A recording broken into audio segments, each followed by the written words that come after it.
Thank you. Thank you so much for inviting me here. It is really exciting to be at the Energy Fair.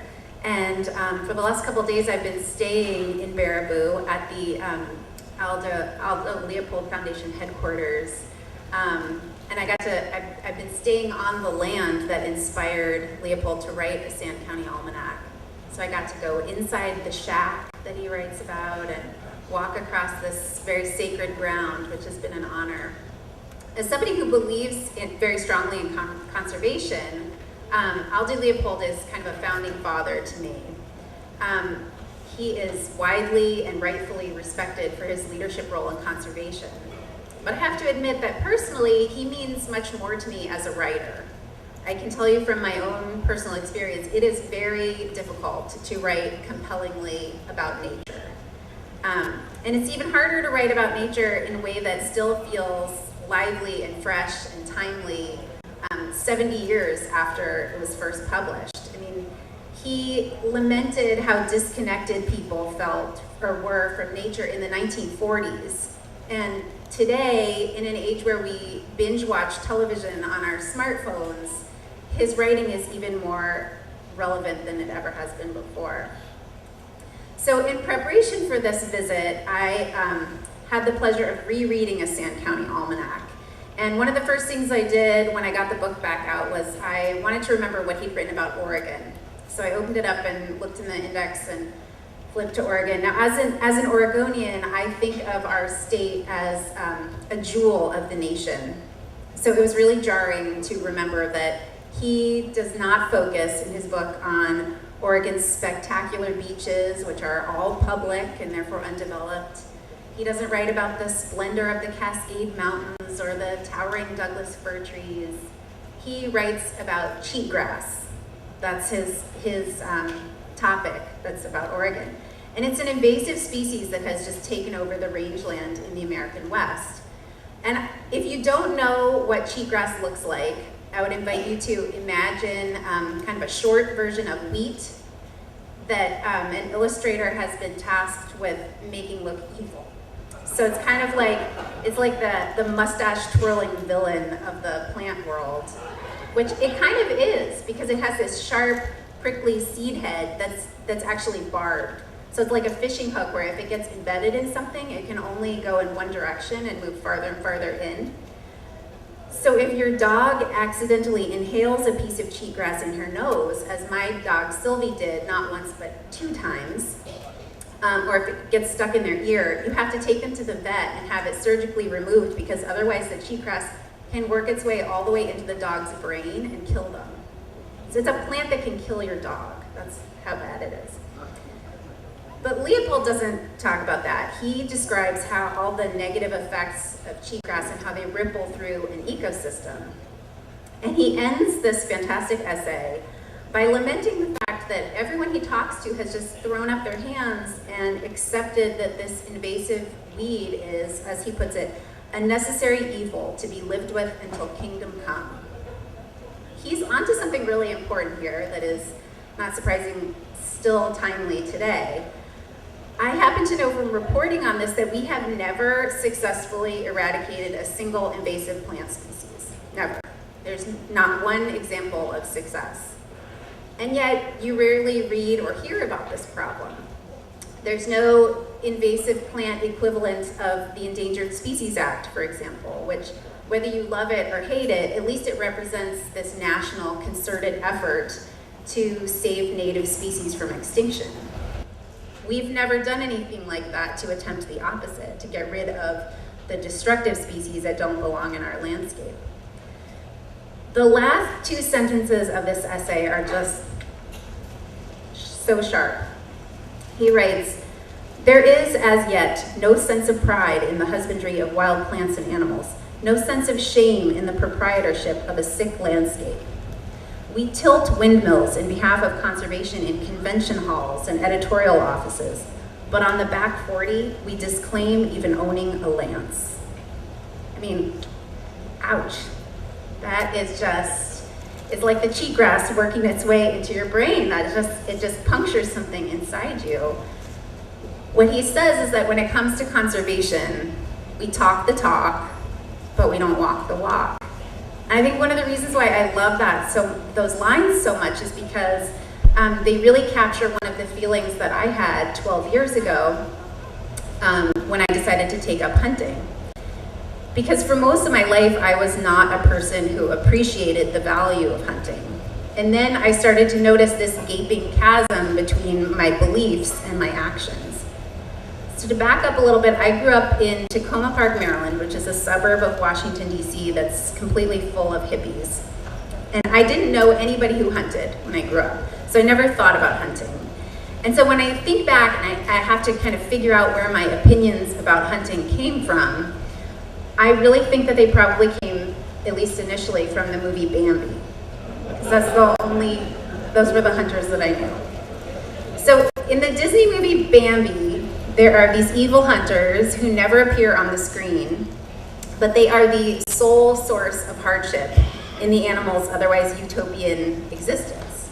So in Bambi, there is no food scarcity or habitat loss, there are no car crashes or toxic runoff, there's no chronic wasting disease or drought, there's no cheatgrass, there's just hunters. So naturally, I concluded, as any reasonable Bambi viewer would, that hunters were bloodthirsty gun nuts that had nothing in common with me. Or so I thought. My family ate meat, but we didn't really talk or think much about where it came from or what that meant. We were animal lovers. That meant we doted on our menagerie of pets. We had dogs and cats and gerbils and guinea pigs. We considered ourselves ardent environmentalists, but always in theory and always from afar. To my family, spending time outdoors meant walking to the subway station or taking the dog for a walk around the block. After college, I moved to New York City and I lived there for 2 years until, pretty much on a whim, I accepted a job as a newspaper reporter in Bend, Oregon. It was a giant change from Manhattan, but I looked at this move as sort of a pit stop or a blip in my life, and I figured I would work there for a year or two, and then I would move back east when I had enough clips or pieces of writing that I could parlay into a bigger journalism job back east. And as a bonus, I figured that my experience would give me an arsenal of personal stories from my year in the Wild West that I could tell at cocktail parties for the rest of my life. And I was right about that part, because people do love hearing my stories at dinner parties about being shoulder deep in elk blood, but I'm not going to talk about that today. So I moved across the country and I was covering this very large rural area for a newspaper, and I kept meeting people that I had only ever seen in movies, or they had been characters to me up until that point. Cowboys and loggers and rural sheriffs. In real life, all these people happened to hunt. And as I got to know them, I realized that although I had always considered myself an environmentalist, the hunters were the real environmentalists.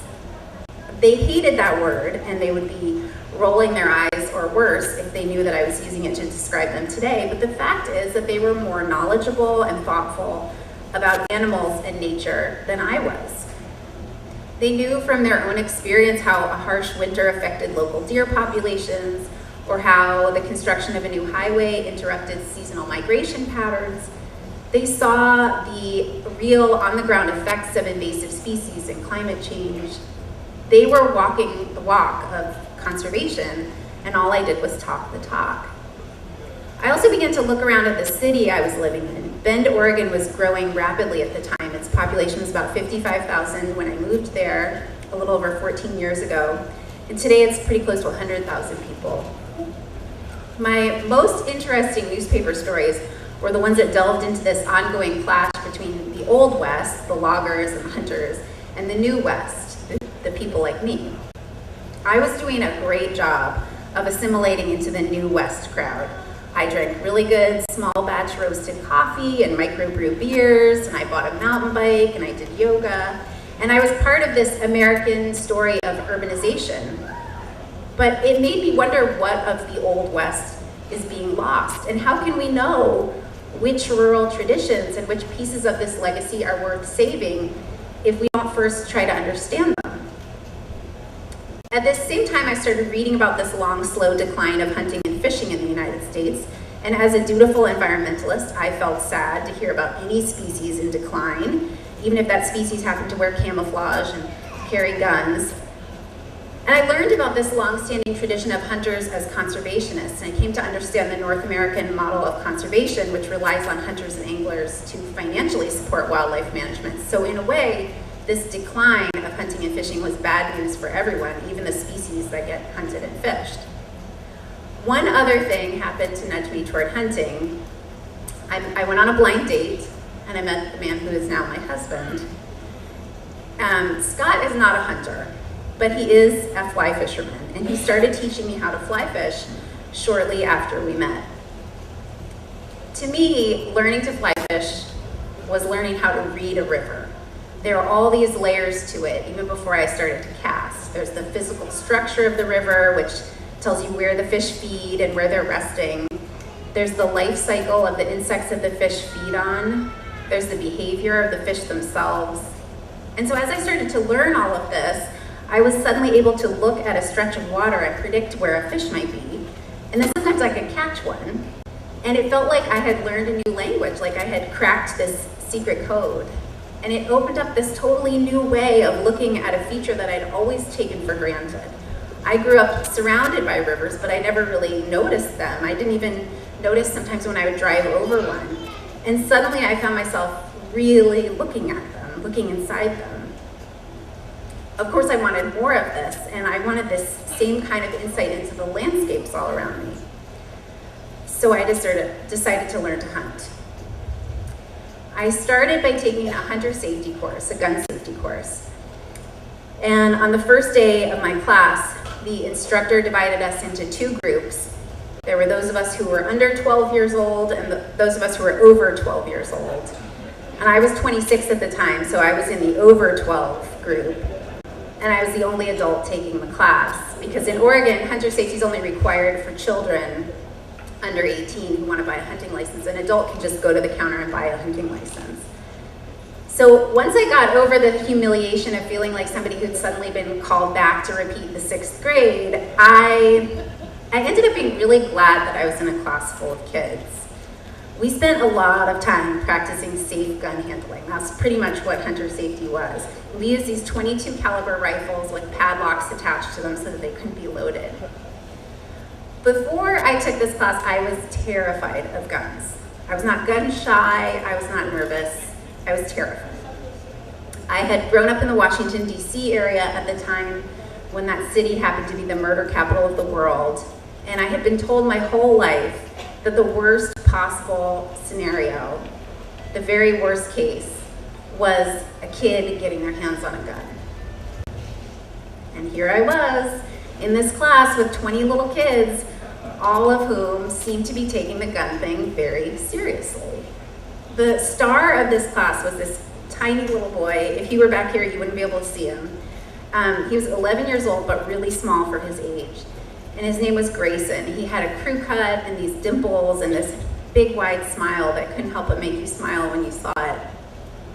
And I just loved watching him handle the guns because he was so responsible and competent. He never joked around with the rifle. Nobody in the class did. But he never seemed nervous either. He was quiet and just had this confidence about him. He never accidentally pointed the muzzle toward me or one of his friends.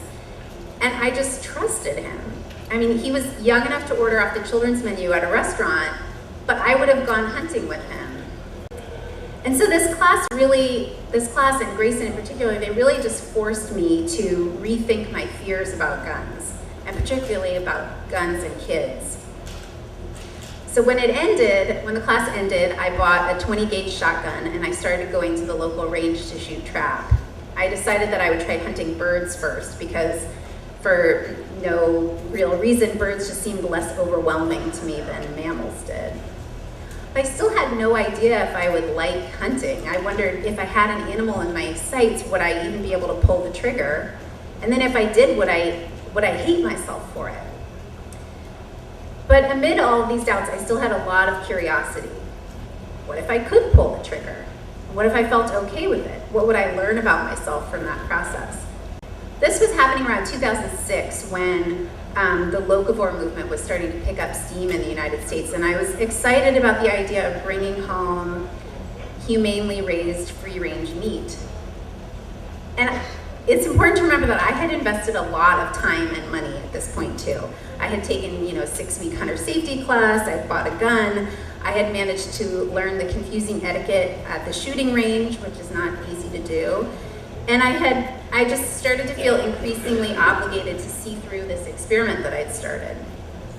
So when I had the opportunity, I signed up for a workshop offered by the state of Oregon to help women learn how to pheasant hunt. There were about 20 of us who showed up early one morning in September, and then there were 10 or so volunteers who were all men who'd brought their hunting dogs to help guide us. We broke into these small groups and we hiked around this patch of state-owned grassland. And that day, the first time that one of the dogs flushed a pheasant, I was so startled by it that by the time I shouldered my gun and then realized that I had the gun upside down, another woman in my group had actually shot the bird and the dog had already picked it up in her mouth. So I had a lot to learn. By the end of the day, I was exhausted from hiking. My boots and my socks were soaked. My arms were sore from carrying this shotgun that hadn't seemed heavy at all at the start of the day. And I hadn't bagged a bird. And all my nervousness about traipsing around with a loaded gun and walking next to other people who were carrying guns was eclipsed by just plain old disappointment. I had come all this way and had spent all this time and I had nothing to show for it. And then the dog picked up a scent. It was amazing to watch these dogs. I was hunting that day with a German short-haired pointer named Tessa, and she would run in these big loops through the fields with her stubby little tail held up like an antenna. And out of thin air, she would sniff out a bird. Sometimes it was hundreds of yards away, sometimes much farther than that. She would run in these big circles until she picked up a scent. And when she did, her little tail would wag faster. And instead of running in loops, she'd run in a little zigzag following the bird's path. And as she got closer, her tail would wag faster and faster and faster. So she's kind of like a little tracking device, but instead of beeping, you just kind of watched the speed. And then when she got really, really close, she would freeze. And the birds, sensing danger, would freeze too. And they would wait and wait together. It's like this game of chicken. It gives the hunter this incredible edge. And it creates this unbelievable bond, obviously, between the dog and the hunter. At that point, Tessa held this particular bird on point for probably hours. I had time to creep up and get into position so that when the dog finally flinched and the bird flew up into the air, I shot it at point blank. It was like an execution, basically. So my shot hit the bird in the head and the bird fell immediately. The dog jumped to retrieve it. And what happened next was really startling to me because instead of feeling the guilt and the remorse that I had been anticipating, I felt euphoric. I felt empowered. I had traipsed around in nothing but tall grass and tules, and I had found and killed a bird. I mean, not by myself, I'd had a lot of help, but still, I had done it. And the satisfaction of this moment is something that I still really struggle to put into words. I once heard Garrison Keillor on his radio show, A Prairie Home Companion, describe the feeling of growing his own perfect tomato and realizing that this tomato that he had grown in his own yard tasted better than any tomato that he could buy at any store anywhere. And I recognize that feeling. And I think that gardening one's own food is a pretty apt comparison that a lot of non-hunters and even anti-hunters can understand. It's just a little taste, but it's a comparison. Killing my own meal for the first time, it felt like that satisfaction of growing a perfect tomato, but multiplied by 1,000. And none of my other kills, by the way, have felt like this one. I've had other instances where my excitement was tinged with guilt from the very beginning. And I've even had cases where a bird was in range and something inside me, whether it was compassion or guilt or romanticism, something made me stop, made me not pull the trigger. And now that I've spent a lot of time talking with other hunters, almost every longtime hunter that I know has some story like this. A day when a pair of grouse flushed, and just something about seeing them both in flight together at this one moment with the light glinting off of their wings just perfectly made them put the gun down. There would be other chances at other birds on other days, so they just let this one go. Hunting is so emotional, and each experience is different. Each hunter is different. And I know a lot of hunters who really listen to themselves and are in tune with that visceral, impractical aspect of the tradition. But back to that pheasant, the first pheasant. I brought it home and I dressed it over a garbage can in my backyard while my husband read line-to-line instructions to me from a pamphlet that we'd been handed at the workshop. And then I spent the entire next day preparing the bird. I pored over recipes online. I decided that I was going to braise the bird whole, and I invited lots of family and friends over to share this one tiny little pheasant. I think I invited 6 people over to dinner that night. I recounted the hunt over dinner, and we all toasted the bird's life. And it was not only delicious, it felt appropriately respectful and thankful and celebratory. It felt the way eating meat should feel. It felt incredibly special. Of course, after that kind of a hunting experience, I wanted to hunt more. So I took another workshop, this time for rabbit. I made friends with other hunters who started taking me out on other outings, and I hunted for upland birds, waterfowl, small game, big game. I brought home all these different kinds of meat that I had never eaten before. And though I hadn't been much of a cook, I felt obligated to turn these animals into something special to honor their lives, and so I became more serious about cooking. Once I had a little bit more confidence, I started going out into the field by myself, or maybe not by myself, my husband would tag along without a gun, and just learning from those experiences on my own, on the job. That's still what I do.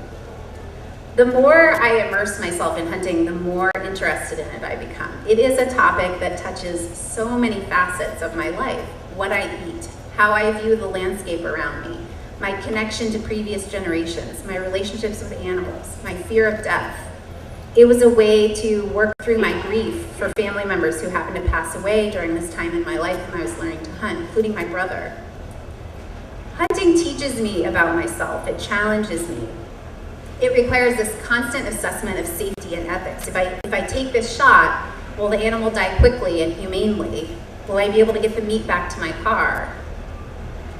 One challenge of becoming a hunter has been learning how to explain myself to non-hunters. This is really important to me as somebody who once opposed hunting, and it's a big reason why I wrote my book. But I've come to believe that the divisiveness of hunting is actually one of the reasons why it's such an important topic today. Because I think it really illustrates what we often call the urban-rural divide. And it's a topic that involves guns, which have become a highly partisan and politicized issue.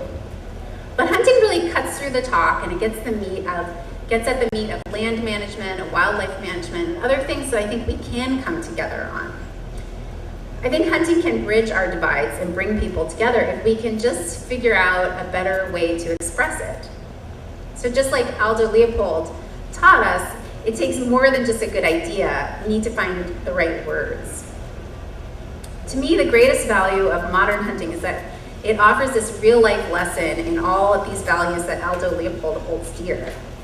Whether he's writing about restoring a swath of land or just chopping wood, he inspired us by challenging us to be the best possible version of ourselves. And I think that hunting, at least when it's done the right way, connects us to the landscape in a way that really does that too. It forces us to not just talk about or think about our own ethics, but really live those things in practical terms, to walk the walk too. And hunting immerses us in these rhythms of nature, of days and seasons and the needs and habits of a particular species. And so it connects us to the natural world in a way that is missing from so much of our frenzied daily lives. So I'm going to give you an example of what I mean by kind of bringing people together through hunting. So shortly after I wrote my book, I was talking about this to a friend of mine who's in his 60s and he has never hunted in his life. He's a Buddhist. And I mentioned that when I was on that first pheasant hunt and the dog flushed that first rooster of the day, I shouldered my gun upside down and way too late. And that even though I actually did end up shooting a pheasant later in that day, it was only because of this amazing dog that had managed to hold the bird on point for such a ridiculous amount of time that I was able to get myself set up and ready. The first several times that I went bird hunting, most shots just seemed impossible to me because I had a split second to do 4 things. Number one, I had to identify that the bird that was flying in front of me was the species and sex that I was hunting for. Number 2, shoulder my gun, right side up, line up my shot, get my lead right. The bird's in motion, so the shot has to be aimed a little bit ahead of the bird, so the timing and spacing become really important. Number 3, I had to verify that there's nothing unsafe in the range of my shot, no humans or dogs or cars or roads. And then number 4, I had to switch off the safety and pull the trigger. That is a mind-boggling list to a beginning hunter.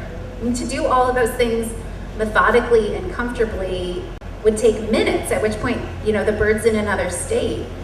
But the more I got out and hunted, the more I became proficient at each one of those steps individually, and then I became better able to link them together in a shorter and shorter period of time.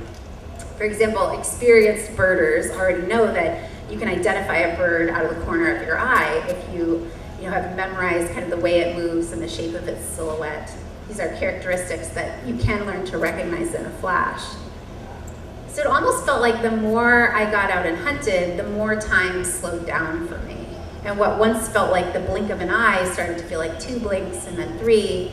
And eventually it felt like enough time that getting a shot off was actually possible. This was an immensely satisfying change to notice in myself because it made me feel like I was capable of reacting at the speed of nature. Like nature and I were these 2 things that had been distinct and sometimes even at odds for so much of my life, but we could become synchronized, at least for a moment or 2. Hunting is this mental challenge because you're hiking around and you have to be ready to jump into action in a split second, like I just explained. You have to be totally present, using all your senses to feel the direction of the wind and listen for rustling leaves and scan the horizon for any twitch of movement. If you're too relaxed and you let yourself daydream, you miss something, and by the time you recognize an animal, it's too late. But you don't want to get too jumpy either because high alert isn't really a sustainable, it's not sustainable for long periods of time. You get exhausted by all these false alarms. So it takes a while to find it, but there's this sweet spot in the middle, a way to be aware enough, but not too aware. It takes practice, and at first you can only do it for a few minutes at a time, and then a few minutes more, and a little more. And it's a skill that, at least for me, it evaporates if I don't practice it regularly. So at the start of a hunting season, it can be kind of a struggle, and then by the end of a good season, where I've spent a lot of days in the field, it's much easier to do. So this Buddhist non-hunting friend of mine was listening to me describe the mental state of the hunter, and he said, "That sounds like meditation." He meditates every morning, and he said that his experience of learning to meditate was very similar to what I just described. That there are these 2 mental extremes that make meditation impossible, and that the trick is finding that sweet spot in the middle. And at first he could only do it for a minute or 2, and then a little longer and a little longer. In the course of our conversation, he admitted to me that he had never understood hunting, and he'd had little to no respect for hunters. And he told me, it never occurred to me that hunters might be going out into the woods to meditate. And suddenly, in this tiny but meaningful way, hunting was something that he could relate to. And this tiny connection, this even momentary crossing of a line that distinguishes us from them, feels really valuable to me. And that's where I'm going to leave this today. I think that these kinds of moments can open up the possibility of future connections and healing divides. So thank you.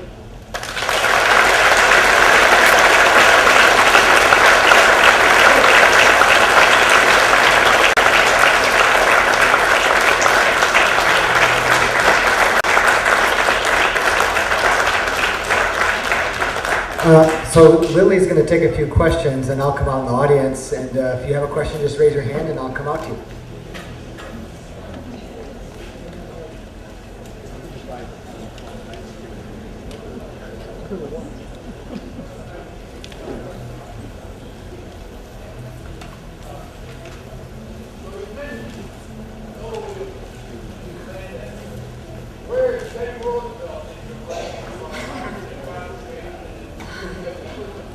Yeah, he's in my book. He's in my book, yeah. Almost all the hunting that I do is on public land, so we have Teddy Roosevelt to thank for that. That's the first thing. And, to me personally, the biggest thing, have a place to hunt. I wish I owned a piece of land like the Aldo Leopold Foundation sits on today. I wish I had a family shack that I could take my kids to on weekends, but we have the U.S. Forest Service and the Bureau of Land Management instead. And those are our hunting grounds. So, yeah, I mean, he owes so much to him.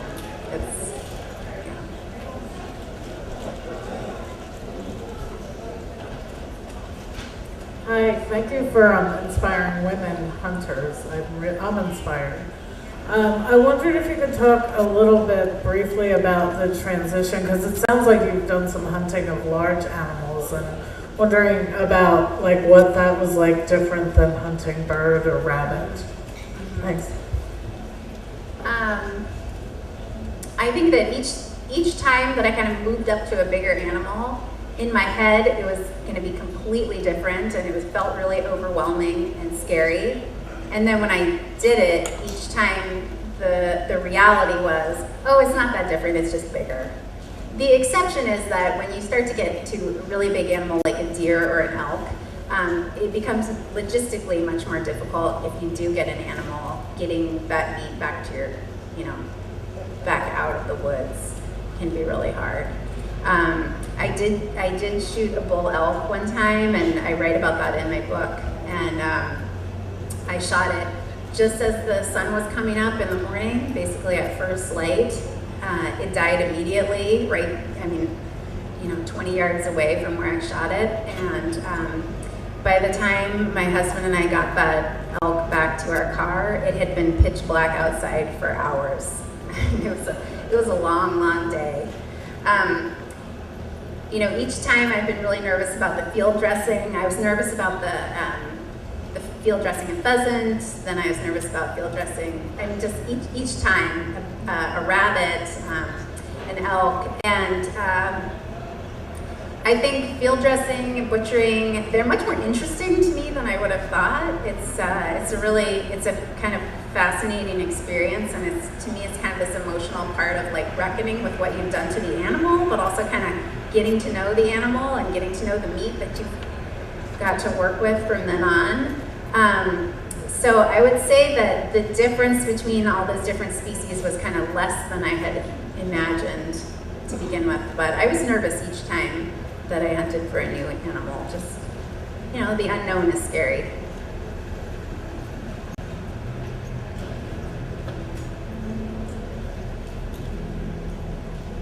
On Facebook and stuff recently, there's been public shaming of large game hunting in Africa and things like that. How do you feel about that? Do you feel different when people are hunting for sport rather than for meat? That's kind of a general question. I think that's a tricky question, because I think that in most cases, what you get out of a picture is just one little, and they say a picture's worth 1,000 words, but it's not really true. It's a different 1,000 words than what happened. I think that there's just so many misunderstandings here, and one of them is, what is a sport hunter? What is a meat hunter? What's a trophy hunter? I shot the bull elk, and I have the skull and antlers hanging on my living room wall. Does that make me a trophy hunter? I have the trophy, I guess, but I also ate the whole animal. And I think that very often what we think of as kind of one or the other turns out to be both. So I think you would have a hard time probably finding a hunter, a legitimate hunter, a licensed hunter in the United States who is hunting just for a rack. And even if somebody is just hunting for the trophy, there are lots of ways to donate the meat, and hunters do that all the time in the United States. When it comes to these like hunting safaris in Africa and stuff, it's much more complicated. I mean, again, there's a conservation model that has arisen out of hunting, where by selling the license to be able to hunt one of these really rare animals, you create a constituency, a community that then works to protect those animals from poaching. And then when an animal does get hunted, somebody has paid a lot of money that helps to support that community. And then oftentimes the meat gets donated again to these, the surrounding community, the indigenous people. It's just a little bit tricky. I mean, I think anytime you have an animal that gets hunted, there's that desire to hunt that animal that can sometimes be at odds with the conservation of it. And I think that definitely get into situations where an animal becomes so endangered or so rare that, even removing one or two of those individuals from the gene pool can be detrimental. So it's a really complicated issue, and I think that it's really hard not to have an emotional reaction when you see a photograph of a hunter posing with their animal. I have a really hard time with like the brag boards that you see at a lot of outdoor shops, because I just feel like they reduce the hunting down to this one part that maybe we shouldn't be focusing on so much. That said, I have pictures of myself with all the animals that I've shot, but I don't put them on social media. So I don't know, that's a long answer, but I guess my answer is it's really complicated, and I don't have a perfect soundbite for you. Hi. When I talk to a lot of people like that go to the grocery store, sometimes I have a challenge with them that, the way of life is that the living have to kill the living, whether it's a plant or an animal, to survive. That's just the way things are. So how do you, I'm not a Native American, but I kind of respect some of the ways, how do you show respect for the life that you have to take in order for you to continue your life and survive? Yeah, that's a great question, and it's something that kind of dawned on me in a number of different ways throughout the process of becoming a hunter. I had a moment, which I write about in the book, when I did shoot that bull elk, and I first got up to the animal after he died. And it suddenly dawned on me, this is so obvious now, but at the time it just hadn't occurred to me. I walked up to the animal and was overcome with regret for not taking the time to learn one of the many, many hunting prayers that are out there in all different cultures. It just felt like this really important and sacred moment, and I wished that I knew what to say to the animal in that moment, because it felt like this moment that deserved that respect for the animal. And I didn't know what to say, and so I said 4 words that just came to mind to the animal. I said, "Thank you, I'm sorry." And that was that's the newspaper writer's condensed prayer, I guess, for the animal. I think that what's more important than the kind of ceremony or the words in that moment are just how you live and what you do the rest of the time. So I try to show respect for the animals that I hunt by doing things like just using that meat responsibly, using as much of the animal as I can, and also just by feeling awe at the animals. And that's true. I feel like that's something that hunting has really given me. I can't remember if it was this past winter, the winter before. I live pretty much in downtown Bend, and there was this enormous buck in my next door neighbor's yard. And is a buck that if I hadn't spent so much time out in the woods trying to get close to deer and spent so much time paying close attention to deer, I wouldn't have appreciated how big that animal was and how big its antlers were. And I could see it from my house, and I kept trying to get my kids to just be amazed with me at this animal that existed in our next door neighbor's yard. And they just were kind of, oh yeah, it's big, but all deer are big. And I was like, no, you don't understand. That deer is enormous. And, you know, it was just this incredible moment of awe for me that I feel like I wouldn't have had if I hadn't spent all that time hunting. And I just feel like letting myself feel those moments, letting myself appreciate the animals, you know, first and foremost, following all the laws and, you know, being respectful as a hunter of the land and of the incredible privilege of being a hunter, and then trying not to waste it and just trying to be thankful and appreciate it. Last question. Hi, you mentioned earlier that when you were first dating your husband that he introduced you to fly fishing. I was just wondering, I don't think you mentioned much about hunting in that. I was wondering if we had a gender reversal in which you as the wife introduced your husband to hunting, or was it the reverse of that? Did he introduce you to hunting? He still isn't a hunter. Still not a hunter? No, he still isn't. I always joke, he's just so much nicer than I am. He has a much harder time taking an animal's life than I do. You know, I want the meat, I want to bring it home.